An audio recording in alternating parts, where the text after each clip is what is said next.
Last Friday यानी 6 सितंबर को आपने देखा होगा कि मार्केट में अच्छी खासी गिरावट देखने को मिली थी और अनुमान ये लगाया जा रहा है कि आने वाला जो मंडे है वो आने वाला मंडे को यानी कल के डेट में, आज 8 तारीख है, कल 9 तारीख होगी है ना, 9 तारीख को 9 सितंबर को अनुमान ये लगाया जा रहा है कि मार्केट में हो सकता है कि गिरावट फिर से देखने को मिले।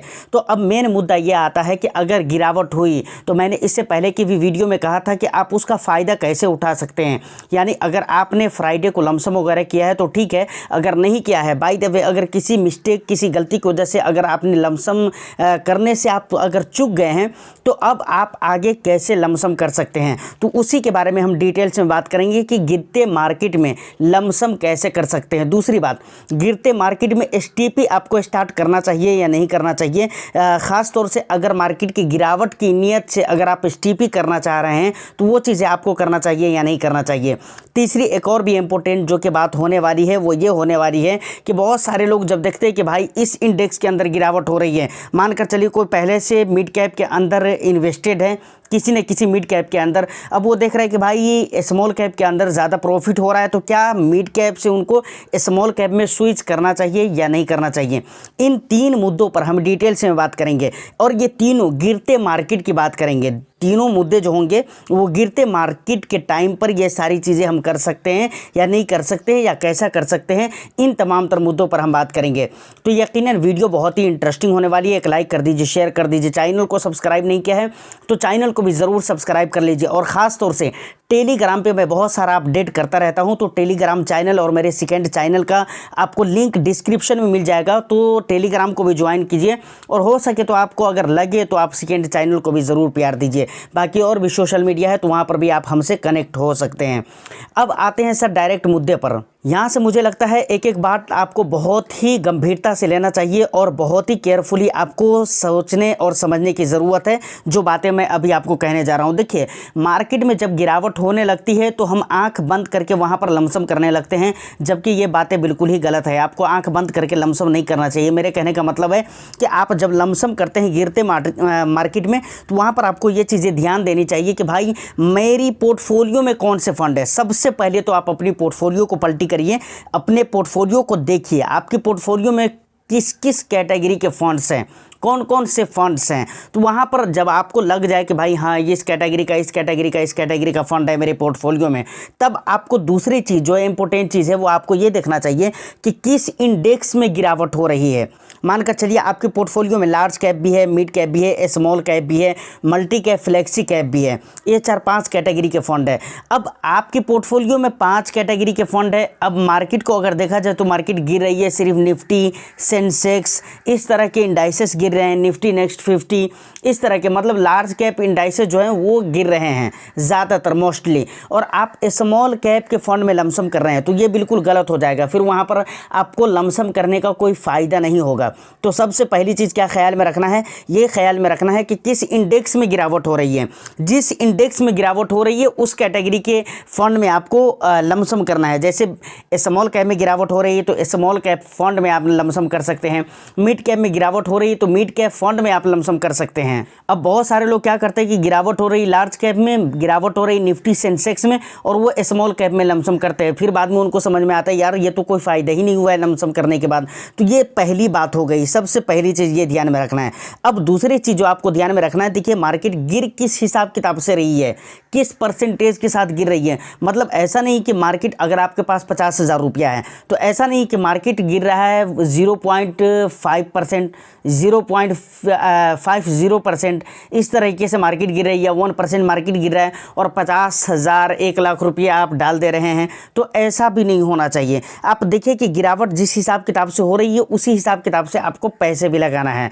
अब ये बातें हो गई कि भाई हमको लमसम कैसे करना है, जो कि मैंने आपको बता दिया है, ध्यान में रखना है वो सारी बातें अगर आपको लमसम करना है तो, समझ रहे हैं ना।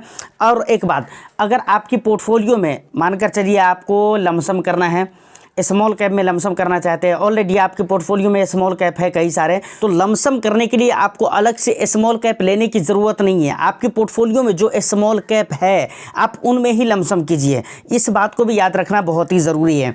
उसके बाद अब आती है बात कि क्या हमें गिरावट के टाइम पे एसटीपी करना चाहिए या नहीं करना चाहिए। सर तो देखिए ये बहुत अच्छी चीज़ है। अगर एसटीपी की बात मैं करूँ, सिस्टमेटिक ट्रांसफ़र प्लान, तो ये एक बहुत अच्छी चीज़ है और इससे आपको बहुत आपके इन्वेस्टमेंट को बहुत ज़्यादा ये आपके इन्वेस्टमेंट में रिस्क मैनेजमेंट में बहुत ज़्यादा हेल्प करता है। समझ रहे हैं, जिस तरीके से एसआईपी होती है उसी तरीके से सिस्टमेटिक ट्रांसफ़र प्लान भी होता है। फ़र्क इतना होता है कि एसआईपी में आपके अकाउंट से पैसे कटकर किसी स्कीम में जाकर वो निवेश हो जाता है या फिर मैनुअली आप जाकर किसी स्कीम में निवेश करते हैं। लेकिन सिस्टमेटिक ट्रांसफ़र प्लान में एसटीपी में ये होता है कि किसी स्कीम से ही कुछ अमाउंट निकलते हैं जो आपके द्वारा सेट किया गया होता है, वो पहले स्कीम से निकलकर दूसरे किसी स्कीम में जाकर इन्वेस्ट हो जाता है। अब गिरते मार्केट में आपको एसटीपी करना चाहिए या नहीं करना चाहिए, तो बिल्कुल ही कर सकते हैं, कोई दिक्कत वाली बात नहीं है। लेकिन यहाँ पर एक बात जो कि ख़ास बात है वो याद रखने की ये है कि अगर आप ये सोच कर एसटीपी कर रहे हैं कि भाई किसी फंड में मैं मानकर चलिए फंड ए है जिसमें आप इन्वेस्टेड है ना, वो लार्ज कैप कैटेगरी का फंड है। अब स्मॉल कैप में गिरावट हो रही है जो कि फंड बी है, मान लीजिए फंड बी है जो कि स्मॉल कैप कैटेगरी का है। अब आपको लग रहा है कि भाई वहाँ से मैं ट्रांसफ़र करके इसमें आ जाऊँ, तो वहाँ पर क्या है कि आप अगर गिरावट का फ़ायदा उठाने की नीयत से आ रहे हैं तो मुझे लगता है फिर एसटीपी करना बेकार है। क्योंकि गिरावट का फ़ायदा उठाने के लिए हो सकता है कि एसटीपी तो महीने महीने या फिर वीकली जिस हिसाब किताब से आप सेट करेंगे उस हिसाब किताब से वहाँ से ट्रांसफ़र होंगे ना पैसे। लेकिन आपको तो अभी गिरावट हो रही है, उस टाइम पे पैसे ऐड करना है ना, तो आप क्या करेंगे कि वहाँ पर अगर इस तरह करते हैं यानी एसटीपी करते हैं तो मुझे नहीं लगता है कि कोई फ़ायदा आपको होने वाला है। रीज़न ये है कि भाई वहाँ पर जो गिरावट हो रही है हो सकता है वो बाद में चलकर मैनेज हो जाए, आगे जाकर वो मैनेज हो जाए, 1-2 दिन में वो रिकवर हो जाए। जब तक आपका एसटीपी वाला पैसा जो दूसरे स्कीम से आपने एसटीपी शुरू किया है वो पहले स्कीम में आएगा जब तक कहानी ख़त्म हो चुकी होगी, मतलब मार्केट रिकवर हो चुका होगा। तो एसटीपी अगर गिरावट का फ़ायदा उठाने के लिए की जा रही है तो मुझे नहीं लगता है कि बिल्कुल ही ऐसा ही है। अदरवाइज़ इसके अलावा अगर आप नॉर्मली चाह रहे हैं एसटीपी करना तो बिल्कुल एसटीपी करना सही है, कर सकते हैं। ये आपके रिस्क एपिटाइट को और रिस्क मैनेजमेंट के हिसाब से रिस्क को मैनेज करने में बहुत ज़्यादा हेल्प भी करता है, ये एक अच्छी चीज़ है। उसके बाद अब बहुत सारे लोग क्या करते हैं कि स्विच करते हैं। इसको आप इस तरीके से समझ सकते हैं कि आपके पोर्टफोलियो में लार्ज कैप कैटेगरी का फंड और स्मॉल कैप कैटेगरी का फंड है। एग्जाम्पल के लिए मैं इसको आपको बता रहा हूँ, समझ रहे हैं ना। तो अब आपने देखा कि भाई ये स्मॉल कैप में गिरावट हो रही है तो कुछ लोग बहुत लालची होते हैं कुछ लोगों को लगता है कि भाई अब गिरावट हो रही है स्मॉल कैप में, लार्ज कैप में तो हो नहीं रही है, तो अब क्या करते हो वो स्विच करना चाहते रहते हैं कि भाई लार्ज कैप से मैं निकाल कर यहाँ पर पैसे को ऐड कर दूँ, स्विच कर दूँ।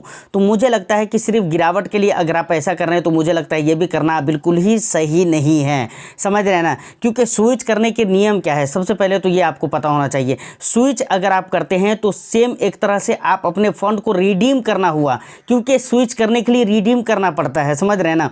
आप पहले फंड से पैसे को निकालेंगे, उसके बाद दूसरे फंड जिसमें आप लगाना चाह रहे हैं, इन्वेस्ट करना चाह रहे हैं, उसमें आप पैसे को डालेंगे। अब पहले फंड जहां से आपने पैसे को निकाला है वहां पर एसटीसीजी या एलटीसीजी के हिसाब से जिस टाइम ड्यूरेशन के बाद आप निकल रहे हैं उस टाइम ड्यूरेशन के अकॉर्डिंग आपको टैक्स भी पे करना पड़ेगा। अगर आप एग्जिट लोड के अंडर में आते हैं, मतलब उस पीरियड के अंदर में अगर आप अपने पैसे को निकालते हैं तो आपको एग्जिट लोड भी पे करना पड़ेगा। मैं क्या बोल रहा हूं, एग्जिट लोड के पीरियड में किसी फंड में एग्जिट लोड 3 महीने का होता है, किसी में साल भर का भी होता है और किसी में 15 दिन का भी होता है। तो एग्जिट लोड के पीरियड में अगर आप निकल रहे हैं तो आपको एग्जिट लोड तो देना ही है, समझ रहे हैं। वहाँ पर गेंस पर टैक्स नहीं लगेंगे क्योंकि 15 दिन में कोई खास गेंस तो होगा नहीं। और बाकी अगर आपके गेंस है शॉर्ट ड्यूरेशन में, जैसे आप 10 महीने के बाद निकल रहे हैं, 11 महीने के बाद निकल रहे हैं, तो short duration short term capital gains tax तो लगेगा ना। जो गेंस होंगे तो वहाँ पर आपको टैक्स भी देने पड़ेंगे जो गेंस होंगे, और उसके बाद आपको एग्जिट लोड भी देना पड़ेगा। और लॉन्ग ड्यूरेशन में निकल रहे हैं तो आपको long term capital gains tax देने पड़ेंगे। वहाँ पर अगर 1 साल के बाद निकल रहे हैं तो 1 साल के बाद एग्जिट लोड नहीं लगता है ज़्यादातर फंड में, तो इसकी बातें नहीं करेंगे। तो फाइनली कहने का ये मतलब है कि आपको टैक्स देना ही पड़ेगा, कुल मिलाकर बात ये है, समझ रहे हैं ना। फिर आप दूसरे फंड में जब तक शिफ्ट करेंगे, जब तक प्रोसेस में जाएगा, जब तक यूनिट अलॉट होगा, तब तक हो सकता है कि फिर मार्केट रिकवर हो जाए। तो मुझे नहीं लगता है कि आपको स्विच करना, सिर्फ गिरावट के फ़ायदे उठाने के लिए स्विच करना सही रहेगा। अब देखिए यहाँ पर एक सवाल और भी आता है, बहुत सारे लोग कहते हैं सर मुझे पूरे पैसे स्विच नहीं करने हैं। जैसे स्कीम ए में, अगर स्कीम ए जो कि लार्ज कैप का है मान लीजिए, तो इसमें अगर 1 लाख रुपये इन्वेस्टेड है, तो बहुत सारे लोग ये कहते हैं कि भाई मुझे पूरे 1 लाख रुपये नहीं निकालना है, मैं ये चाहता हूँ कि भाई 50,000 रुपये में निकाल कर, और जिस फंड में गिरावट हो रही है, मतलब जिस इंडेक्स के अंदर गिरावट हो रही है, मतलब स्मॉल कैप में गिरावट हो रही है तो स्मॉल कैप में ऐड कर देता हूँ, स्मॉल कैप के किसी इंडेक्स मतलब किसी स्कीम में ऐड कर देता हूँ, या मिड कैप में अगर गिरावट हो रही है तो मिड कैप के किसी स्कीम में जो कि मिड कैप कैटेगरी का है उसमें ऐड कर देता हूँ। तो मुझे लगता है ये भी नहीं करना चाहिए। अगर आप गिरावट का फ़ायदा उठाने के लिए ऐसा कर रहे हैं तो आपको बिल्कुल ही ऐसा नहीं करना चाहिए। बाकी अगर कोई दूसरा रीज़न है, जैसे आपके रिस्क एपिटाइट के हिसाब से अगर आपको लगता है कि भाई मैंने गलत जगह पे निवेश कर दिया है ज़्यादा पैसे, जैसे स्मॉल कैप में आपने ज़्यादा पैसे निवेश कर दिया है, अब वहाँ से कुछ पैसे निकाल कर हमें लार्ज कैप में शिफ्ट करना है, तो ये एक अलग चीज़ है, फिर आप ऐसा कर सकते हैं।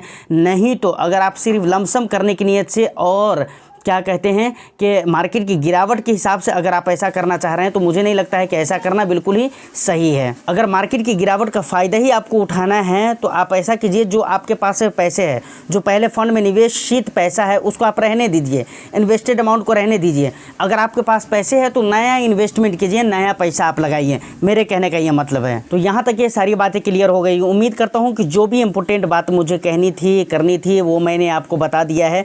फिर भी अगर कुछ कन्फ्यूज़न रह जाता है, कुछ डाउट रहता है, तो आप मुझे कमेंट करके बता सकते हैं, मैं रिप्लाई 100% करूंगा। चाहे तो आप इंस्टा पे भी कांटेक्ट कर सकते हैं, और टेलीग्राम चैनल को भी ज़रूर ज्वाइन कर लीजिए। हो सके तो और भी दूसरी जगह पे सोशल मीडिया पे आप हमसे कनेक्ट रहिए, ये बहुत अच्छा होगा, समझ रहे हैं। नहीं तो टेलीग्राम को ज़रूर ज्वाइन कर लीजिए। मैं फिर मिलता हूँ किसी नेक्स्ट एंड इंटरेस्टिंग वीडियो में। उससे पहले एक रिक्वेस्ट करूँगा कि सर चैनल को ज़रूर सब्सक्राइब कर लें, वीडियो को लाइक करके ज़्यादा से ज़्यादा शेयर कर दें। All the best, thank you for watching.